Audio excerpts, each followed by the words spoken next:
sociologue parce que je suis intelligent, et que vous n'êtes pas sociologue malgré tous vos diplômes parce que vous êtes des crétins. Voilà. Et vers la féminisation, qui est la suite d'ailleurs de Sociologie de rigueur, existe comme livre de sociaux. Il a été volé, copié, non seulement par Éric Zemmour, mais même par Elisabeth Badinter, qui a inversé tout son discours. Il y a une autre journaliste, Polomy. Oui, Polomy m'a fait que le copier. Et une autre aussi, qui après m'avoir injurié dans Marianne à l'époque, qui est une fille de la...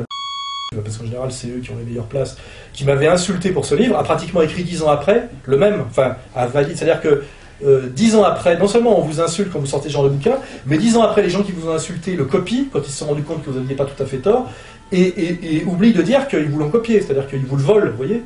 Ça, c'est typique de la bourgeoisie.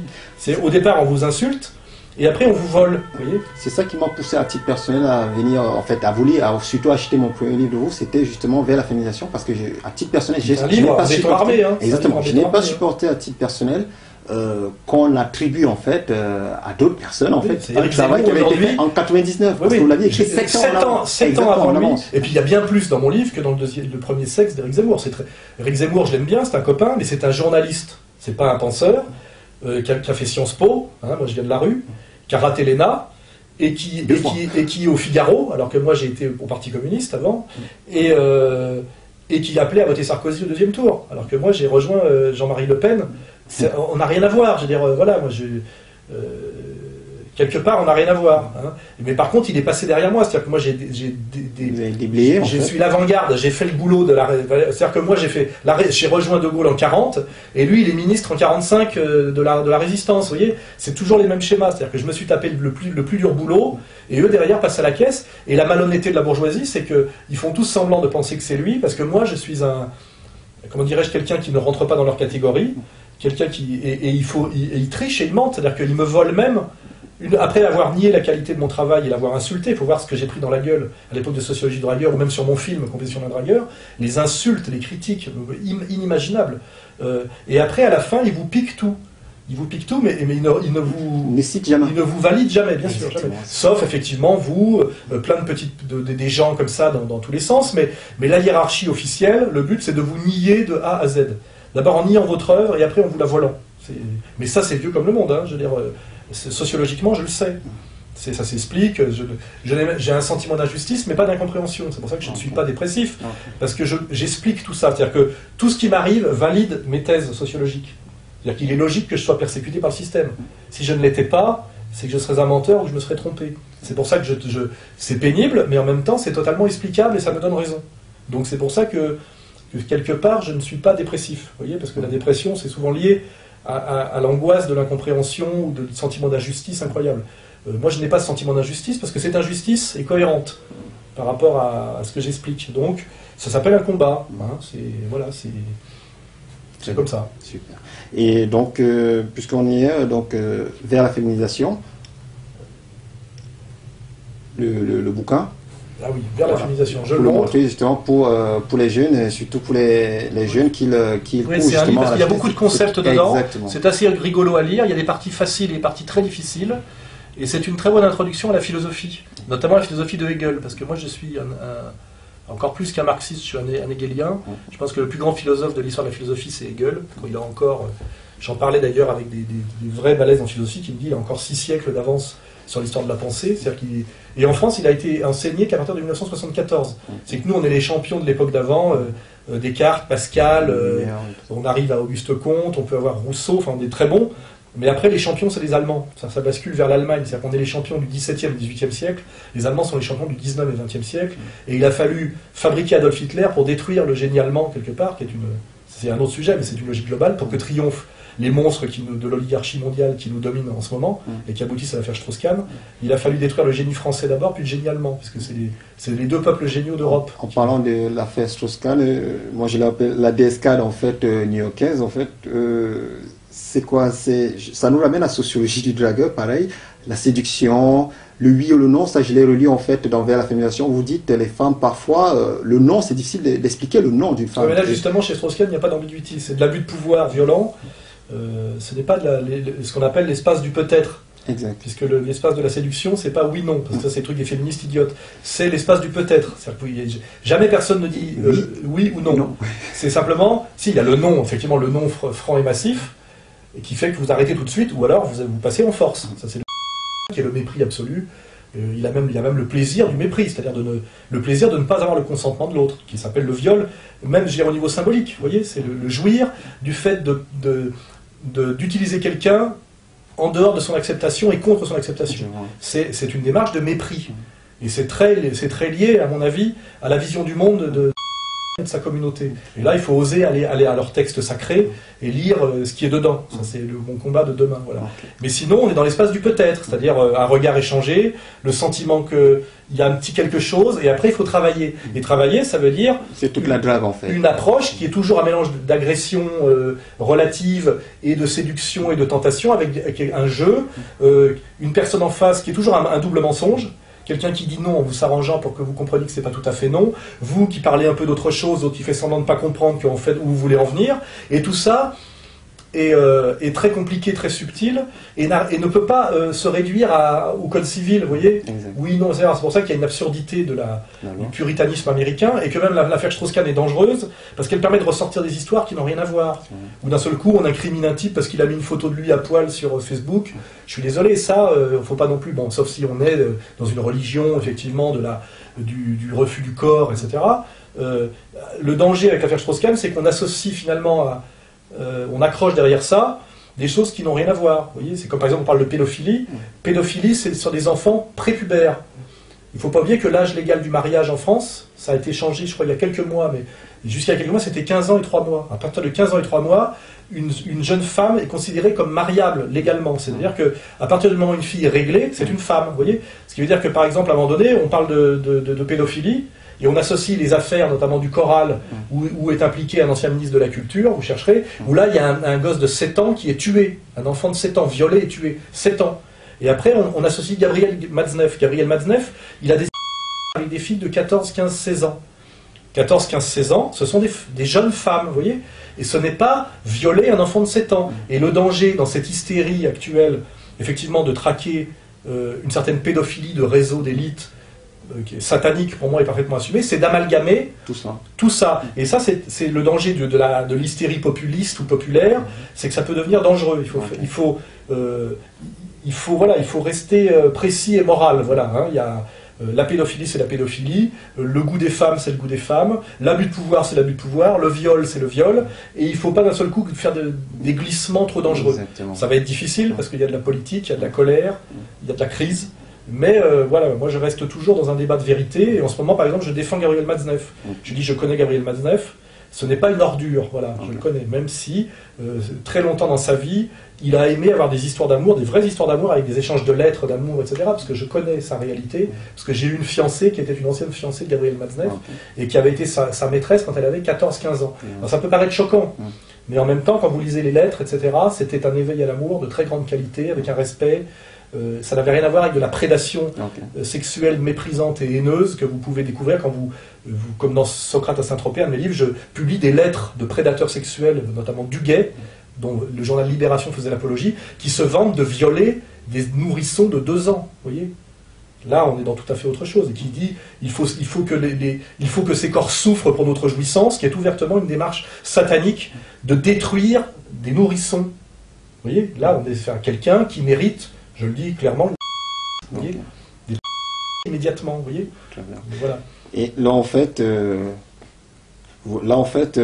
va essayer donc très rapidement, puisque je pense que vous êtes aussi très occupé, on va essayer de venir un tout petit peu aussi à la banlieue, qui est aussi une partie où vous avez eu beaucoup de problèmes, ça je l'avoue, puisqu'on vous a attribué vous avez eu pas mal de soucis, votre soutien à Dieudonné. Non, mais je n'ai pas dit qu'il venait de la banlieue. Non, mais quand je dis les problèmes, c'est par rapport à la banlieue, en fait. Il y a une image, on sait qu'on essaie de vous coller. Vous êtes un ancien frontiste, on oublie aussi les dire. Non, je ne suis pas un ancien frontiste. Je suis passé volontairement 1 an par le Front National. Okay. J'ai été 7 ans au Parti communiste. C'est-à-dire que, justement, compte tenu de la domination médiatique en France, qui est essentielle, qui est très forte, il faut le savoir, il y a une diabolisation sur le nationalisme parce que le Front National est pour moi un parti totalement respectable. C'est un parti de patriotes français, c'est le Front National de Libération français, c'est le FLN français. Voilà. Une question en fait par rapport à ça, comment est-ce que vous expliquez le fait moi par exemple je suis immigré, donc comment est-ce que vous expliquez le fait qu'on nous dise le Front National, c'est pas un parti politique, c'est un parti fasciste. Donc si c'est fasciste, entre guillemets, respecte toutes les règles de la République française. Si c'est fasciste, entre guillemets, on devrait le supprimer, comme on a fait avec et d'autres mouvements. Il est totalement légal. Exactement. Si c'est légal, pourquoi est-ce qu'on ne lui donne, pourquoi est-ce qu'il n'y a pas de député du Front National? Comment est-ce que vous expliquez cette dichotomie? J'ai souvent l'impression que c'est un tout petit peu de la manipulation où d'un bras on vous frappe et de l'autre côté on vous caresse. Et ça nous lance surtout sur le débat, pareil sur l'immigration. C'est-à-dire c'est toujours un débat. Tout ça est un système de mensonge et de domination. Et moi, je suis passé exprès par le Front National très peu de temps, parce que c'est pas j'aime pas travailler dans des structures organisées, c'est aussi un travail de dédiabolisation que j'ai fait du Front National pour casser les catégories de la domination. Parce que qu'on aime ou qu'on n'aime pas le Front National, si on pense que le Front National c'est le danger, que c'est un parti fasciste, et que le Parti Socialiste et l'UMP ont vocation à vous protéger du danger de dangereux Le Pen, vous n'avez rien compris, vous êtes nés pour vous faire baiser toute votre vie. Et si moi et Dieudonné, ensemble, on est allés démystifier le Front National, c'est parce que c'est pas seulement pour aider le Front National, c'est pour aider les gens globalement à se libérer de catégories qui ont été fabriquées par nos élites dominantes pour vous dominer. Et ces catégories, c'est de dire que Besancenot représente les pauvres et les travailleurs, alors qu'on sait qu'il y a 1% des ouvriers qui votent pour lui, alors que 36% des ouvriers votent pour le Front National. Tout ça, ce sont des mensonges. Pour vous dire que le plus grand drame de l'histoire du monde, c'est la Shoah. Vous voyez, tout ça, ce sont des mensonges. Voilà, ce sont des mensonges dans le but de vous dominer. Alors nous, à un moment donné, j'ai dit, je fais un travail de vérité, je casse. J'ai cassé le féminisme, non pas parce que j'aime pas les femmes et que je suis pour l'aliénation des femmes, mais parce que le féminisme officiel était globalement un mensonge. Vous voyez, donc en fait, exactement comme on démonte un moteur de voiture, on démonte un moteur de domination. Et le Front National, à son insu d'ailleurs, et en partie d'ailleurs aussi, parfois même certains le savent, a fait partie d'un système de domination et d'aliénation. Et il fallait démonter ces catégories de la domination. Donc il fallait démystifier le Front National. Et les gens, il y a des gens qui ont compris ce que je faisais, des gens qui ne l'ont pas compris, des gens qui n'ont pas voulu le comprendre. Mais sur la distance, je finis par gagner, comme toujours. Les gens disent, aujourd'hui, il y a plein de gars issus des banlieues qui disent, le Front National n'est pas notre pire ennemi. Finalement, Le Pen, c'est un Gaulois qui a des couilles et c'est un patriote français. Finalement, dans n'importe quel pays du Maghreb ou d'Afrique, ça serait un leader nationaliste de gauche inattaquable, il défend son peuple, il défend sa nation, il n'a pas envie, effectivement, personne n'aime l'immigration incontrôlée. Aujourd'hui, les Algériens se plaignent des Chinois, on ne voit pas pourquoi la France serait le pays qui aurait vocation à se laisser coloniser par tout le monde à l'envers, à demander pardon tout le temps. Voilà, il faut réfléchir à qui a créé cette situation incroyable où la France est devenue le paillasson moral du monde entier, et derrière, qui est-ce que vous avez d'ailleurs? Vous avez Bernard-Henri Lévy. L'idéologie française, c'est lui qui a appris. Finalement, les jeunes de banlieue qui crachent sur la France à travers le Front National, ils ont appris à nous cracher à la gueule par Bernard-Henri Lévy et la grande bourgeoisie cosmopolite. À un moment donné, je dis, il faut remettre tout ça à plat. Je veux bien que vous nous crachiez à la gueule, mais ce qu'il faut que vous sachiez, c'est que c'est Bernard-Henri Lévy qui vous a donné l'ordre de nous cracher à la gueule. Est-ce que Bernard-Henri Lévy est plus proche de vous que Jean-Marie Le Pen? Et les gars de banlieue aujourd'hui regardent les deux, finalement, je me sens plus proche de Le Pen humainement que de Bernard-Henri Lévy. Et c'est là qu'on en est aujourd'hui. Voilà, et c'est toutes ces manipulations que j'ai. Alors je prends des coups quand je fais ça, c'est de la sociologie, de la politique dangereuse. Quand je vais au Val-Fouré parler avec les gars, ou à Saint-Leu-la-Forêt, etc., je sais que je prends des risques. Mais de toute façon, la vérité est un travail risqué, et la réconciliation, c'est de réconcilier des gens qui ne sont pas d'accord, parce que sinon c'est trop facile, vous ne réconciliez pas avec les mêmes, vous réconciliez avec les autres. Vous réconciliez avec votre ennemi.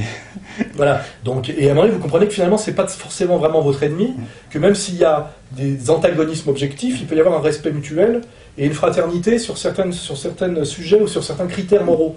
Moi, ce que je dis, c'est que Le Pen est un type de toute la classe politique française, c'est le plus respectable de tous. C'est un homme, c'est un vrai bonhomme. Les autres, ce sont que des tafioles, des menteurs et des merdes. Voilà. Si pour moi, c'est clair.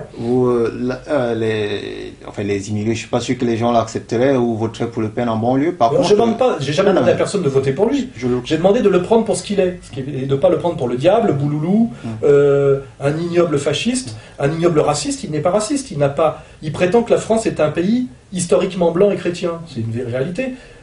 Si à un moment donné, dans un pays d'Afrique, le pays est entièrement tenu par des blancs chrétiens, alors que c'est un pays animiste africain, il y a des gens, des patriotes de ce pays-là, quel qu'il soit, qui va dire, à un moment donné, mon pays m'échappe, et qui vont se plaindre. Alors, voilà, et je vous parle de ça parce que Le Pen est arrivé dans les années 70. Il n'est pas arrivé à l'époque de la colonisation, ou même à l'époque de la décolonisation, parce qu'il n'en est pas l'instrument. Lui, en fait, le Front National est un mouvement qui est arrivé en 1972-73, et dont le combat était en fait un combat pour protéger le peuple de France de stratégies patronales, maçonniques, et derrière maçonnique autre chose qu'on n'a pas le droit de nommer, mais qui sont assez bien identifiés aujourd'hui, et il luttait contre la destruction de son pays, voilà, et dont les immigrés ont été un instrument. C'est-à-dire qu'on s'est servi des immigrés pour affaiblir, abîmer la France. Et ça, c'était son analyse. Voilà, je dis cette analyse avait du sens, elle est défendable, elle n'a pas grand-chose à voir avec le racisme, et voilà. Sur ce point, en fait, sur l'immigration, une fois de plus, j'ai l'impression que c'est aussi, quelque part, aussi un double discours, monsieur Soural. C'est-à-dire de dire, les immigrés nous piquent notre boulot, par exemple. On va parler crûment, les immigrés nous piquent notre boulot. Je vais prendre un exemple très simple. Il y a 2 millions d'emplois en France qui ne sont pas pourvus. De toute façon, le discours sérieux, c'est pas les immigrés nous piquent notre boulot. C'est l'immigration contribue à peser à la baisse sur les salaires, parce que quand on fait rentrer beaucoup d'immigrés sur le marché du travail, on sait que l'exigence au niveau salarial baisse. Et ça, c'est une vérité qui se vérifie par 30 ans d'histoire de la baisse des acquis sociaux et de la baisse des salaires. Mais l'immigré, lui, de toute façon, ce qu'il cherche, lui, c'est sa survie et son bonheur, son bien-être. Je comprends très bien qu'un jeune qui arrive du Mali pour échapper à quelque chose d'ailleurs qui est le vrai problème, c'est pourquoi ne peut-on pas être un Malien heureux au Mali? C'est la question qu'il faut poser. Pourquoi le destin d'un Africain, c'est de venir vider nos poubelles en Europe? Pourquoi un Africain ne peut pas vivre heureux sur son continent, sachant que sur le continent africain, il y a tout? Là, il faut parler de la décolonisation. Ça renvoie, c'est tout un débat. Oui, sur la domination nord-sud, sur la manière dont... Mais je veux dire, de faire venir tous les gamins de 20 ans qui ont envie de réussir leur vie d'un pays d'Afrique en France, est-ce que ça aide le pays à se développer? Non. C'est-à-dire que moi, je serais un leader nationaliste d'un pays d'Afrique, je serais contre l'immigration. Or, tout le monde est pour l'immigration, en réalité. Le patronat, les loges maçonniques, la gauche bidon, les sionistes. Moi, je suis contre l'immigration incontrôlée, je veux dire, il n'y a pas d'immigration zéro, parce que globalement, elle ne favorise que les dominants, c'est tout. Sur ce point, je pourrais souscrire avec vous. La seule chose qui m'étonne, c'est quoi? C'est de dire les immigrés pousse les salaires à la baisse. Je dis si c'est pour pousser les salaires à la baisse des gens qui font de la voirie, des balayeurs ou des métiers manuels, très honnêtement, je ne suis pas sûr que les Français aussi aient envie de faire ce métier. C'est pas la question. Cette question n'a pas de sens. Ça pousse les salaires à la baisse quand même. Parce que de toute façon, ce qui est sûr, c'est que quand on prend un précaire qui a des problèmes de papier, etc., eh ben on le paye moins cher et que globalement, à la fin, ça fait baisser les salaires. Mais à un moment donné, il faut voir la logique globale économique. Et puis la réalité humaine d'une personne. La politique, c'est pas le cas par cas. D'ailleurs, dès que les politiques qui sont des lâches vous parlent, ils disent on va régler le problème au cas par cas. C'est-à-dire on va refuser de penser le problème politiquement. Parce que le politique, c'est tout sauf le cas par cas. La politique est une violence face aux individus. Quand vous décidez à un moment donné d'engager des politiques, alors normalement, la politique honnête, c'est l'intérêt général. Et la politique honnête d'un politique français, c'est l'intérêt général du peuple français. Il faut prendre des décisions qui défendent l'intérêt général du peuple français. L'immigration incontrôlée ne défend pas l'intérêt général du peuple français. Alors après, évidemment, il y a le fait que moi, je suis un Français de souche blanc chez moi, et que vous avez forcément des liens affectifs peut-être plus marqués avec des gens qui ont un parcours lié à des filières d'immigration, parce qu'ils voulaient essayer d'avoir une autre vie qu'une vie de stagnation et de misère dans des pays où rien ne fonctionne bien, ce qui est la vraie question. Pourquoi rien ne fonctionne bien dans des pays qui ont un sous-sol riche, etc., des matières premières, un taux de mortalité assez bas, un taux de fécondité assez haut? Normalement, il devrait être possible qu'un jeune africain de quelques pays d'Afrique que ce soit, sauf des pays de désert complet avec des drames climatiques monstrueux ou des épidémies. Je veux dire, normalement, il y a des tas de pays d'Afrique où on pourrait imaginer qu'un Sénégalais, un Ivoirien vive heureux au Sénégal et en Côte d'Ivoire, et quand il vient en France, c'est comme touriste. Ça serait génial. Il vient pour le plaisir, ou il vient même pour réussir sa vie, parce que comme il a un diplôme d'ingénieur de très haut niveau, et d'un seul coup il trouve un boulot, parce qu'il y a un chercheur de tête qui l'a recruté, comme ça pourrait être normalement possible. Or c'est pas ça. C'est un type qui fuit la misère pour vivre la demi-misère dans un pays où on va l'exploiter par des filières, etc. Ça... Besancenot qui dit que c'est très bien, pour moi est un salopard, et le syndicat CGT qui aujourd'hui dit que c'est très bien, ce sont des salopards parce qu'en fait comme ils n'ont plus de syndiqués, ils essayent de ramasser la misère comme ça, comme dans les films américains sur les dockers des années 50, tout ça est de la cochonnerie. Et de toute façon, quelque position qu'on ait individuellement, il faut admettre l'analyse globale. Voilà. Et de toute façon, il est du droit, pour moi, inaliénable et régalien d'un pays de contrôler ses flux migratoires. Sinon, c'est pas un pays. Vous devez contrôler votre monnaie, vos flux migratoires, parce que c'est un pays, ça s'appelle, ça se définit par des frontières, et des frontières, c'est comme des portes que vous ouvrez et que vous fermez. Si vous êtes, moi je suis chez moi dans mon appartement, je vous reçois aujourd'hui, vous avez sonné à ma porte, je l'ai ouverte et je vous ai laissé rentrer. Si vous arrachez la porte et qu'on décrète que n'importe qui peut venir chez moi, ça s'appelle plus mon appartement. Vous voyez, et ça devient le chaos.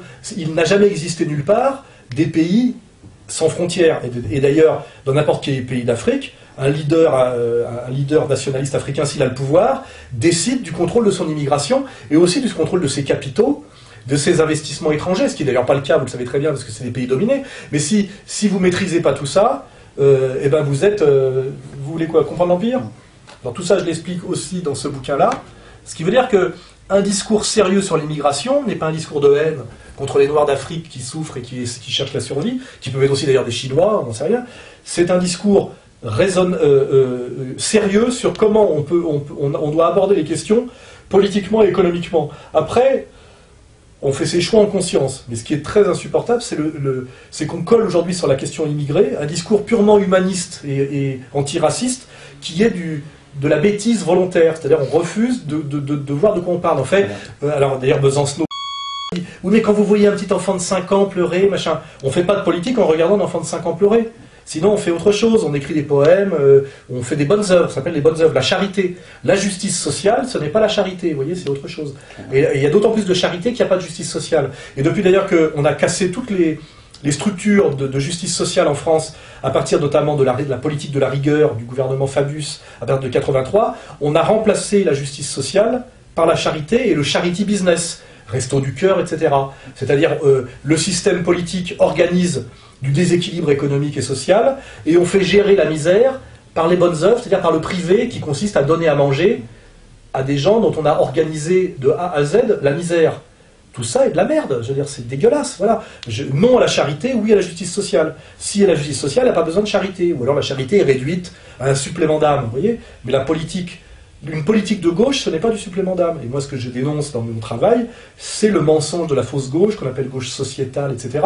Et c'est comprendre la question de l'immigration de façon sérieuse, virile, et qui, en dernière instance, sera favorable à tous. Parce que je pense que la mauvaise gestion de l'immigration, finalement, on sera tous perdants. En réalité, les pauvres, qu'ils soient noirs ou blancs, ils sont tous perdants à la fin. On voit les banlieues, c'est finalement des pauvres blancs et des pauvres noirs, ghettoisés, dressés à se monter les uns contre les autres pour des questions aujourd'hui de religion entièrement instrumentalisées. Il n'y a que des perdants. Et comme le dit très bien Céline dans son œuvre, enfin il le raconte, les pauvres l'ont toujours dans le cul, qu'ils soient blancs ou noirs. Et de toute façon, quand on est pauvre, on est tous noirs, vous voyez. Quand on est riche, on est tous blancs. C'est ce que disait Larry Holmes, un champion de boxe polo-américain. Il dit « C'est très dur d'être noir, vous savez, aux États-Unis. J'ai été noir il y a longtemps quand j'étais pauvre. » Vous voyez. C'est ça la vérité, c'est-à-dire qu'au Vésinet, dans la banlieue ouest, où il y a des musulmans, mais ce sont des Saoudiens, où il y a des noirs, mais ce sont des types qui sont payés par l'ONU ou l'UNESCO ou des ministres en vacances, avec des plaques convois diplomatiques, et aussi des blancs français riches, catholiques ou juifs. Ces gens-là s'entendent très bien. Ils ont des grands appartements, il y a des grands escaliers, il y a une femme de ménage. Il n'y a jamais eu d'émeute raciale à Neuilly ou au Vésinet entre catholiques, juifs et musulmans, vous voyez ce que je veux dire? Parce que ça s'appelle les riches. Les riches, c'est une race, vous voyez. Il n'y a plus de couleur de peau, ça s'appelle les riches, vous voyez. Et c'est comme ça aussi qu'il faut comprendre les choses. Par contre, dès que vous allez dans le 93 avec 40% de chômage, de la grande délinquance, des problèmes incroyables, là vous avez de la haine raciale, de la haine sociale, de la haine religieuse, des violences, etc. Et d'un seul coup, voilà, chez les pauvres, et finalement ce sont tous des victimes, c'est-à-dire il n'y a pas de gagnant. Voilà. Chez les pauvres, quand ils sont bêtes et qu'ils se laissent manipuler, ils sont tous perdants, les immigrés comme les deux souches, c'est ça, voilà. Donc à un moment donné, si on n'est pas capable de penser le problème globalement, eh ben, on l'a dans le baba. Voilà. Et je dis, c'est pas en écoutant Besancenot qu'on peut comprendre, et parfois c'est en comprenant de quoi veut parler Le Pen, d'où vient la colère des gens qui votent Front National, qu'on peut commencer à comprendre ce qui se passe. Vous voyez, après on fait ce qu'on veut. Mais tant qu'on dit les gens qui sont au Front National sont des gros fachos, non, ce sont des Français qui souffrent et qui ont des souffrances légitimes, qui essaient de se faire entendre, et que la caste médiatico-politique dominante, qui est tout sauf française, a empêché de s'exprimer, notamment par en les empêchant d'accéder au Parlement. C'est-à-dire que t'as des gens, c'est un parti qui fait 15% des voix parfois, et qui n'a aucun représentant. C'est absolument anormal, vous voyez, on le sait très bien. Et quand vous n'avez pas de représentant, vous vous énervez. Et donc on vous pousse à vous radicaliser, etc. Et je dis, il faut que le peuple français soit très peu raciste fondamentalement, pour être aussi peu violent en réalité. Car par rapport à ce que le peuple de souche subit alors on ne l'a jamais consulté. L'immigration lui a été imposée de A à Z et ne lui rapporte rien. Le petit français de base, souvent d'ailleurs d'origine polonaise, espagnole ou portugaise, expliquez-moi ce que l'immigration de masse et de peuplement lui a apporté depuis la fin des années 70.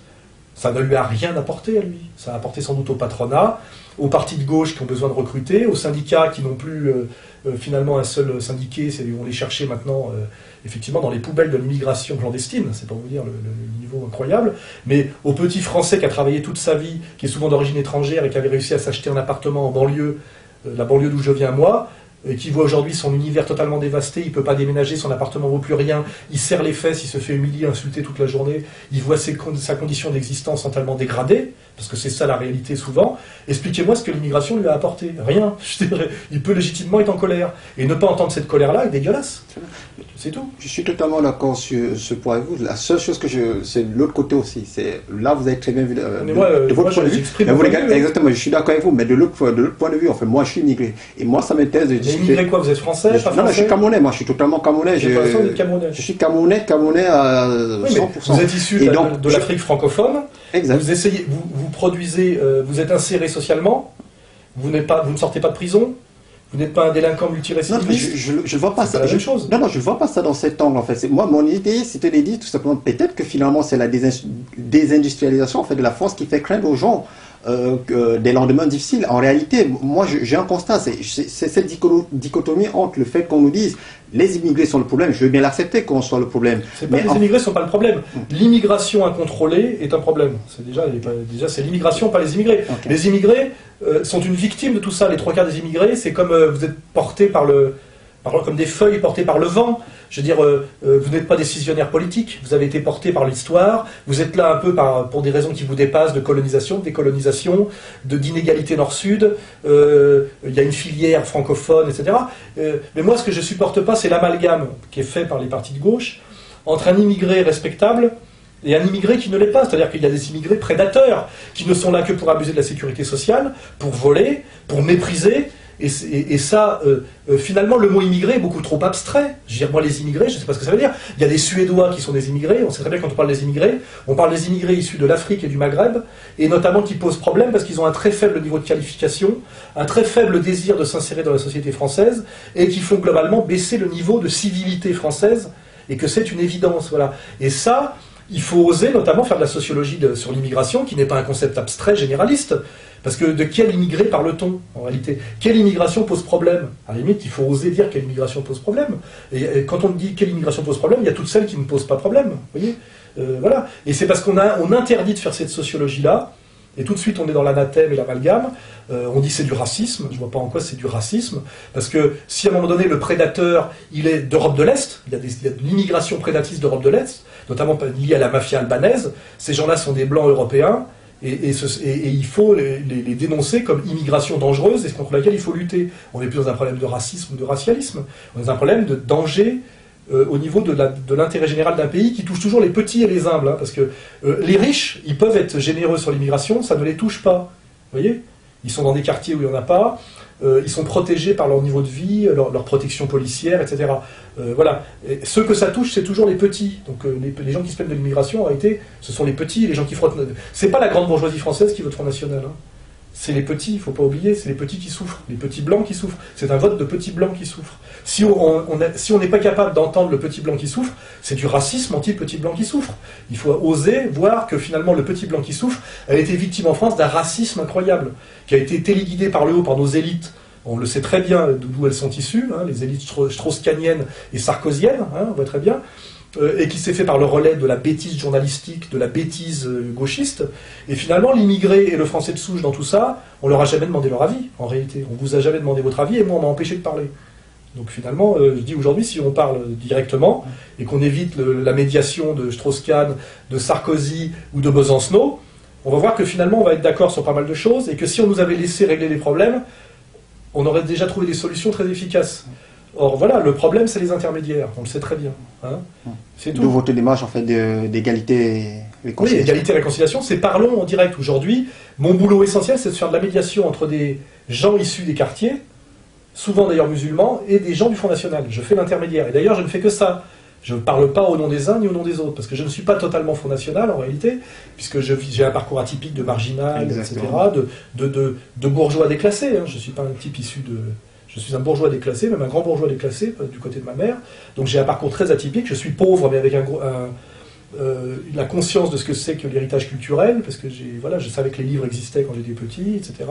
J'ai un parcours très atypique que vous pourrez découvrir j'ai un roman qui s'appelle Chute, où je raconte d'où je viens, parce que pour les gens qui racontent sort allemand ou un double langage, non, je dis tout ce que je suis de A à Z dans mes livres. C'est que il y a des gens qui lisent pas mes livres, et qui aiment de toute façon, comme ce sont des salopards, ils voient toujours le salopard chez les autres. Moi, je suis un des rares qui dit absolument tout de ce que je suis.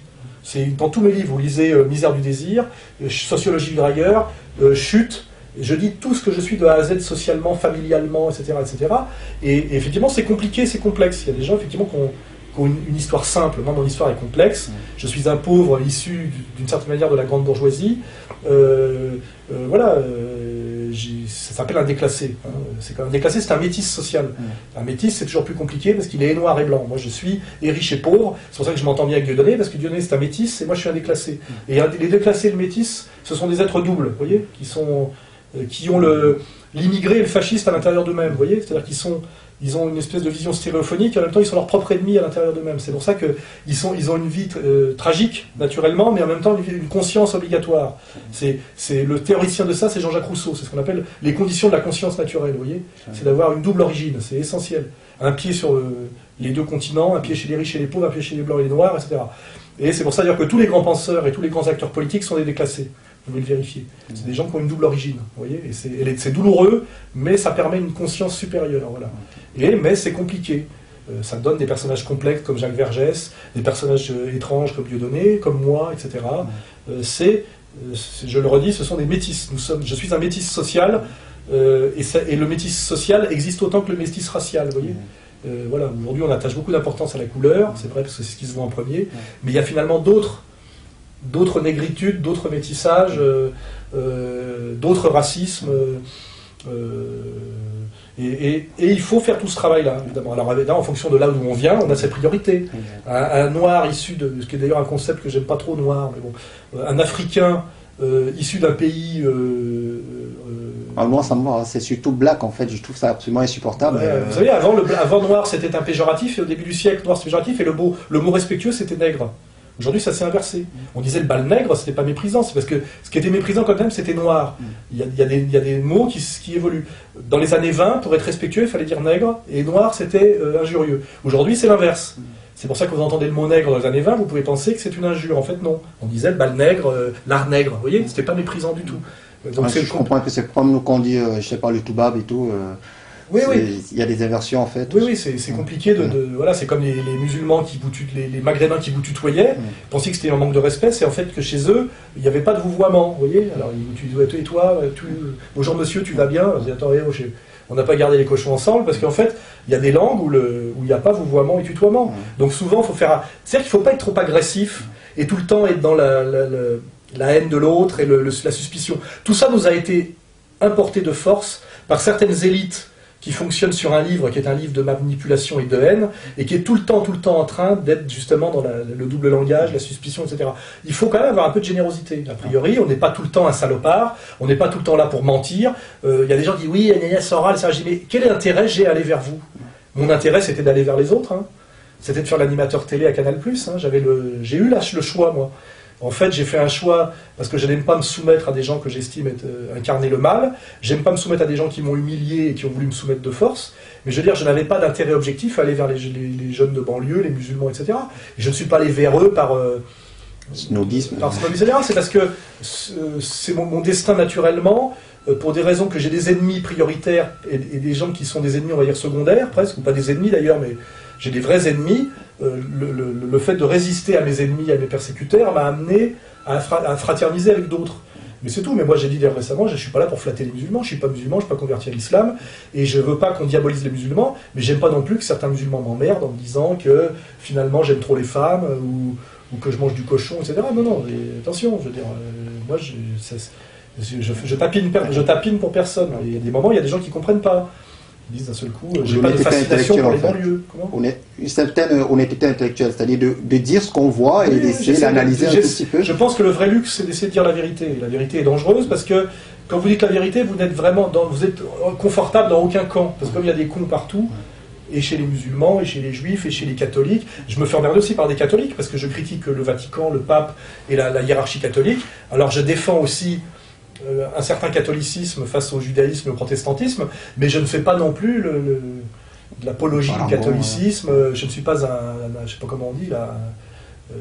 Porte-flambeau. Oui, je fais pas propagandiste, etc. Alors il y a des gens qui disent oui, quand vous attaquez le pape comme ça pourrait être mal compris. Je dis j'en ai rien à foutre. Que tout ce que vous dites d'un peu subtil, d'un peu complexe, parce que la réalité est complexe, est forcément toujours un peu mal compris par ceux qui aiment bien les trucs bien simples, vous voyez, et qui veulent noir, blanc, je dis OM ou PSG. La réalité sociologique, la réalité historique, la réalité politique, elle est compliquée, elle ne se réduit pas au sport, vous voyez, où il y a les gentils, les méchants. Il n'y a pas de gentils et de méchants, il y a des gagnants et des perdants, il y a des plus méchants que d'autres, mais il n'y a même pas de gentils. C'est pour ça que même moi, l'idéalisation de l'Afrique m'emmerde. Les leaders africains, machin, non, il y a des salopards partout en Afrique. Une fois que les colons sont partis, les leaders noirs ont fait le sale boulot aussi bien, d'ailleurs ils l'ont fait avec les blancs, et les blancs n'ont pas inventé le mal, et n'ont pas importé le mal en Afrique qui n'existait pas.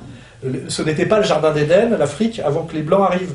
Hein, c'était pas bisous, c'était pas... Il y avait aussi des rivalités tribales, de la violence, de la hiérarchie, pareil en Amérique latine, etc. Enfin, il n'y a rien de pire que d'idéaliser, parce que c'est un peu le danger notamment des gauchistes là, comme Colomb, c'est que dès qu'on on est dans le sud, tout est bien.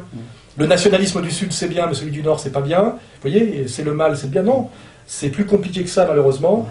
Et moi je suis un antiraciste authentique. Il y a des salauds partout, des salauds noirs, il y en a plein, des salauds musulmans, il y en a plein. Et je l'ai vérifié, quoi. Donc je ne vais pas mentir. S'il suffisait pour aller vers le monde du bien, le paradis sur terre d'être un musulman africain, je me convertirais à l'islam et j'irais vivre en Afrique, parce qu'effectivement, j'aimerais vivre au milieu des honnêtes gens. Malheureusement, partout où je suis allé, j'ai vu des endroits où il y avait un tout petit peu moins de salopards qu'ailleurs, à la limite, ou des salopards avec un peu moins de moyens de nuisance, parce que ce qu'on peut reprocher aujourd'hui à la méchanceté du monde blanc, qui est d'ailleurs plus que blanc, hein, il est essentiel pour moi, il est judéo-protestant avant d'être blanc et maçonnique, c'est ce sont des méchants qui ont des grands moyens, comment dirais-je, de nuisance. Ils ont des armes de destruction de masse. En réalité, voilà, ils ont des armes de destruction massive.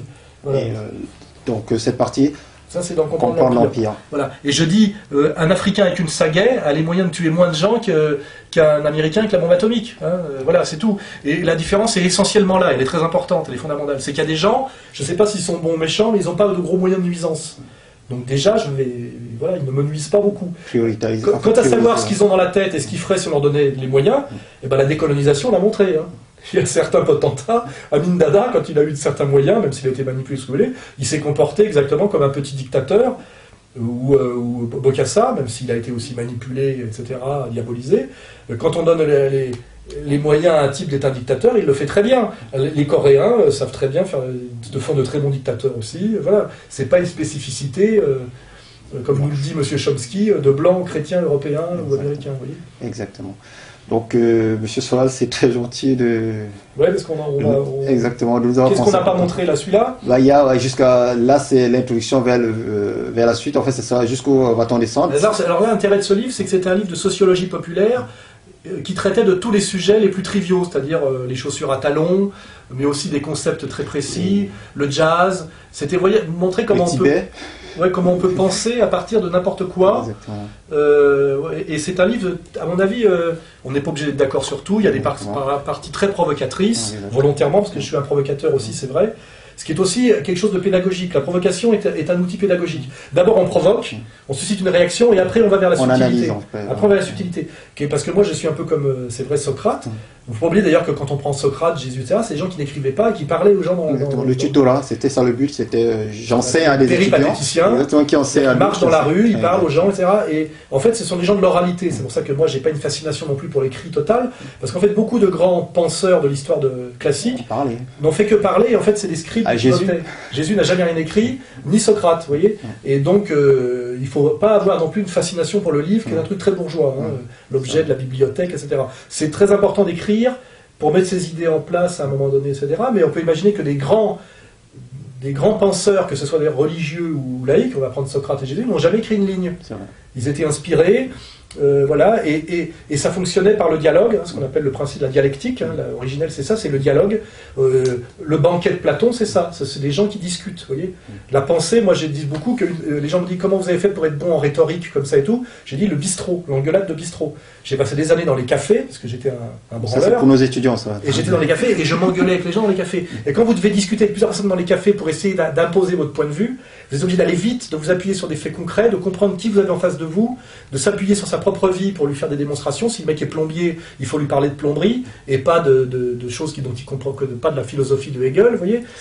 Et c'est là où vous devenez performant. C'est pour ça que je crois que, je le dis souvent, il sort des banlieues des fois des purs génies, parce que quand vous avez réussi à surmonter les obstacles qui fait que vous ne pouvez pas vous en sortir, c'est comme en sport, vous pouvez être quelqu'un d'incroyablement supérieur à quelqu'un, un fils de bourgeois qui a fait Sciences Po. En fait. Parce que c'est le principe du handicap. Faim, en fait. Le handicap. Et parce qu'effectivement, un type de banlieue, je vois parce que moi j'ai fréquenté beaucoup de voyous, hein, j'étais un peu dans ce monde-là, de la boîte de nuit, de la drague, de la survie avec l'argent qu'il faut aller chercher vite, d'échapper au salariat. Donc j'ai connu des grands voyous de banlieue de l'époque où ils sont sortis à la fin des années 80, qui venaient des Bosquets, de Villepinte, avant de la Courneuve. C'était mes potes. C'est pour ça que j'ai une tendresse, hein, pour les mecs des quartiers. Mais non plus, c'est pas des excuses pour la délinquance de masse. En fait, j'aime bien les héros individuels. La délinquance de masse, comme tout ce qui est un produit en série, me dégoûte. Aujourd'hui, la banlieue produit des délinquants de série. Je n'ai aucun respect pour les délinquants de série. J'ai des respects pour les types qui s'élèvent.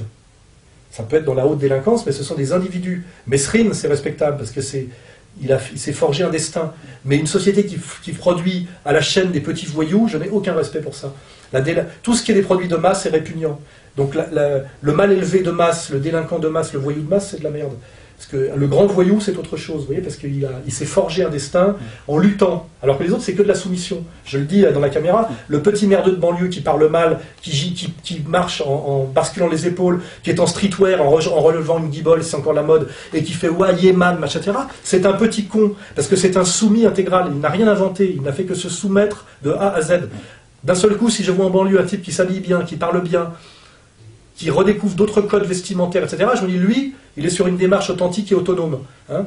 Le hip-hop, c'était intéressant dans les années 70-80, parce que c'était nouveau. Et là, j'ai connu effectivement les premiers héros du hip-hop qui venaient danser en centre-ville pour montrer ce que c'était, comme j'ai connu les premiers qui faisaient du roller devant Notre-Dame, etc. Et là, on disait, ah, c'est nouveau, c'est des héros, c'est des pionniers. Mais quand à un moment donné, on produit à la chaîne ce genre de merde, et qu'on va bientôt enseigner le tag ou le graphe aux Beaux-Arts, c'est de la merde, les gars. Vous voyez, on est passé du baggy au jean slim, en fait. Non, puis surtout, c'est entièrement récupéré par le marché, ça passe presque par l'école, parce que finalement, c'est formaté de A à Z. C'est zéro, les gars. Voilà, vous êtes des soumis. On ne fait pas le malin quand on se soumet. Vous voyez, quand on fait comme tout le monde. Quand on fait comme tout le monde, on ne prétend pas être quelqu'un. Hein, on n'est personne. On est tout le monde. On n'est rien. Et c'est là où il ne faut pas se tromper. C'est pour ça que moi, je ne lèche pas le cul des jeunes aujourd'hui qui finalement ne font que se soumettre à l'idéologie dominante, qui veut qu'ils soient finalement des délinquants un peu crétins, un peu agressifs, parce que finalement c'est le meilleur moyen de les maintenir dans le ghetto. Vous voyez, ils sont tombés dans tous les pièges. Parce que finalement ça arrange la bourgeoisie des centres-villes, que le ghetto soit le ghetto et que les mecs crèvent dedans, ça les arrange. Et pour que ce soit justifié moralement auprès du petit peuple de France, il faut que le type qui est dans le ghetto soit un animal sauvage. Joe Star est la meilleure justification de l'abandon de la ghettoisation des banlieues, parce qu'on se dit, si un mec de banlieue c'est un mec qui se défonce au crack, qui frappe les hôtesses de l'air et les animaux, et qui se prend en photo avec Besancenot et qui accepte de jouer un flic dans une série télé, c'est-à-dire qui c'est du tapin intégral, vous voyez, et ben le petit français il se dit, c'est normal qu'on les abandonne, c'est des animaux, même c'est normal qu'on mette une cage autour, vous voyez. Et donc ils sont tombés dans le piège, voilà. Alors que si d'un seul coup le type qui sort de banlieue s'exprime intelligemment, est respectable, il faut comprendre ce que ça veut dire. Il y a une universalité du respect. Un voleur, c'est pas respectable. Un mec qui braque le sac d'une vieille, c'est pas respectable. Un menteur, c'est pas respectable. Un trouillard, c'est pas respectable. Et ben d'un seul coup, là, on a une culpabilité. On se dit, il n'est pas normal que ce type qui incarne des valeurs humaines et positives et universelles n'ait pas sa chance. Et moi, en tant que Français, le mec peut être noir. Enfin, j'ai honte. Je me dis, ce mec-là, c'est pas normal. Il est doué pour les études. On l'amène sur une filière courte. Il est obligé d'être balayeur alors que le type il a un don pour l'écriture, la poésie. On se dit ce pays marche mal, vous voyez. Le mérite. Ce pays marche mal, c'est pas normal que ces mecs-là n'aient pas droit à ce qu'ils méritent normalement. Alors que la délinquance de masse, le mec qui brûle les bagnoles, Moi, je suis pour la double peine, je suis même pour la suppression de la double nationalité, et on va vous virer à coup de pompe dans le cul. Je veux dire, c'est normal, vous voyez. Les gens parlent de respect toute la journée en banlieue. Pour respecter, quand on exige le respect, il faut déjà se respecter soi-même et être respectable. Et de toute façon, c'est un travail qui vous rapporte à vous en dernière instance, parce que le crétin qui se croit très malin de 18 ans, et qui dit « je vais tous vous niquer, nique ta mère », ce qui est la pire injure qui existe dans l'histoire de l'humanité, parce que c'est l'interdit de l'inceste qui est bafoué. On ne peut pas faire plus transgressif et dégueulasse que de niquer la mère de l'autre, vous voyez, ou de sa propre mère ou la mère de l'autre. Donc c'est une déclaration de guerre à l'humain, vous voyez, à l'humanité, à ce qui fait que l'homme est au-dessus d'un animal, vous voyez. Et quand un type vous dit « je suis là pour niquer ta mère, te rendre la maille, machin, etc. », trahir, et c'est d'ailleurs trahir tout le monde, hein, et ses propres peuples et lui-même, il suffit de voir le parcours de Doc Gynéco, etc., tout ça, ça justifie le vote Front National, ça justifie la violence et le rejet de l'immigration, vous voyez, ça justifie tous les amalgames.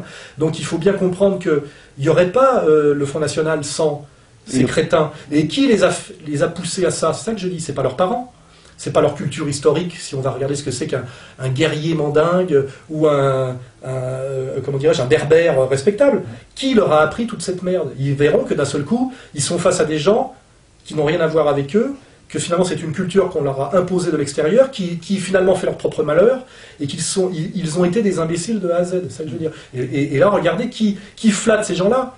Hein, on retrouve les gauchistes, toujours, voilà, les gaucho-sionistes, voilà, c'est un piège total qui a été tendu. Hein, et voilà, et l'ennemi, c'est pas le Front National ou Le Pen, hein, parce que voilà, c'est clair et net. Et ça, c'est le boulot que je fais en ce moment, parce que c'est utile, voilà, c'est utile. Après, les gens font ce qu'ils veulent, ils peuvent dire, moi je nique Soral, etc., ben, qu'ils y viennent, qu'ils essayent, mais de toute façon, sur la longue distance, moi j'ai 52 ans, qui regardent bien leurs grands frères, le parcours qu'ils ont eu, qu'ils écoutent un peu, qu'ils regardent. Au début, ils se prennent pour des cadors, ils ont 18 ans, ils vont 2-3 fois en zonzon, à 28 ans, ils sont déjà fatigués, et à la fin, ils sont gardiens de parking, hein, où ils font de la sécu en supérette, et ils se font péter la gueule par la propre bande...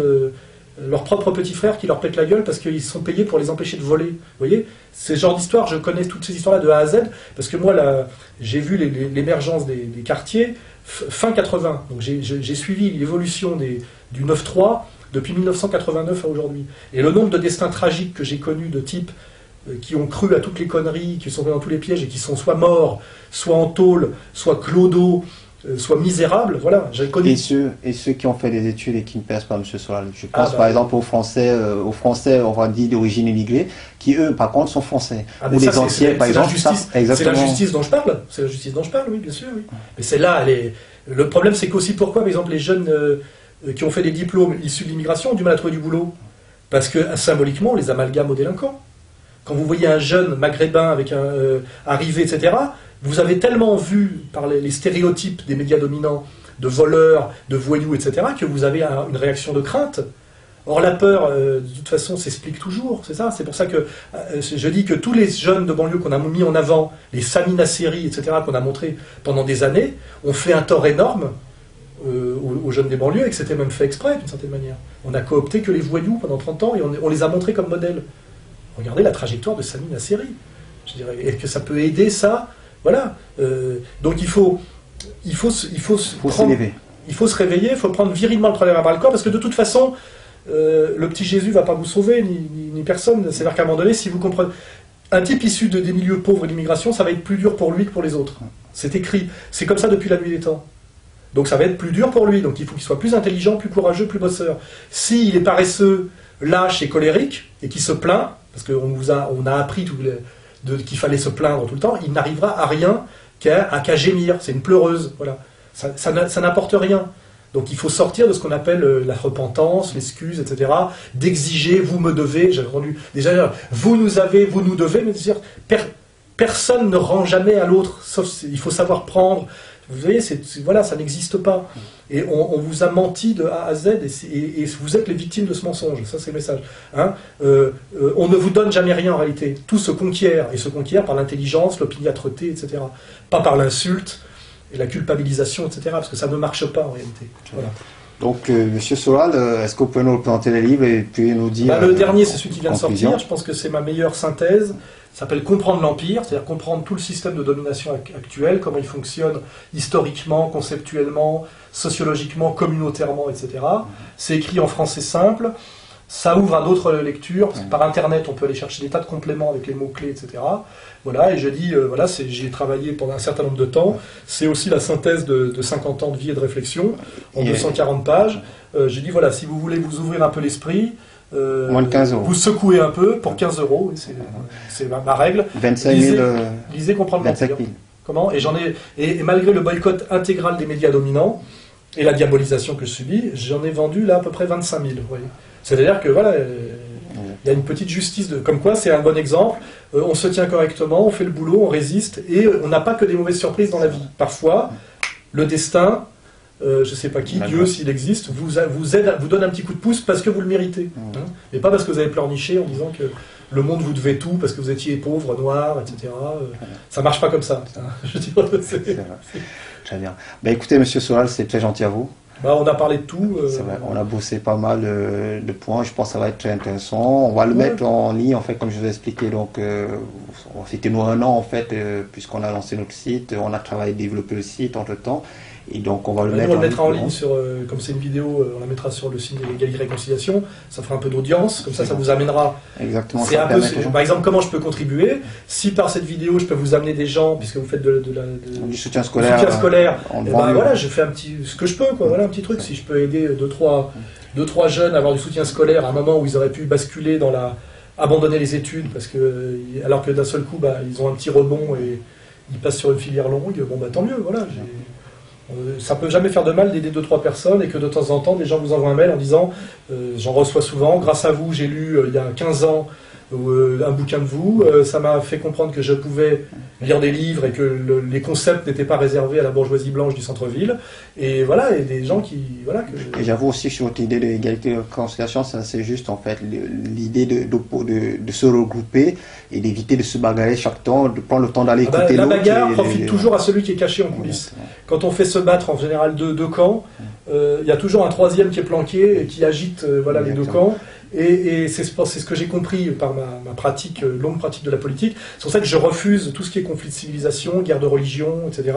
Que je suis très très hostile à tout ce qui est combat identitaire ou salafisme, ce que j'appelle islamo-racaille, parce que de toute façon, les combats horizontaux entre pauvres, blancs, noirs, etc., allemands, français, etc., ça ne fait que de la détresse, de la misère, et ça profite toujours à ceux d'en haut qui, eux, ne se salissent jamais les mains. Voilà.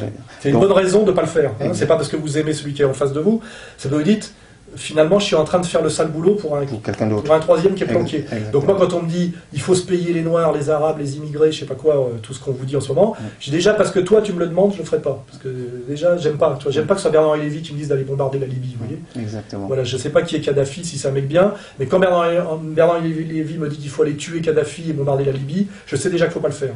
C'est clair et net. Ce sera mon dernier mot. C'est très gentil à vous, Monsieur Solal. Et puis, sachez que vous avez toujours une audience, ça je le dis très clairement pour ceux qui ont doute. Si vous avez des choses à dire, si vous avez des éléments à lancer, sachez qu'il y aura toujours une écoute parce qu'on est pour la pluralité donc des opinions et qu'il faut que les gens comme vous, qui avez une véritable pensée, un véritable cheminement, puissiez faire profiter donc de votre connaissance à tous et surtout à la banlieue. On en a marre, comme vous avez si bien dit, des intermédiaires. Il est temps justement que chacun se prenne en main et que chacun réfléchisse. Universelle dans le commerce ou dans le reste, plus on limite les intermédiaires, mieux c'est. Voilà. Merci, Monsieur Solal. C'est valable pour le concombre aussi.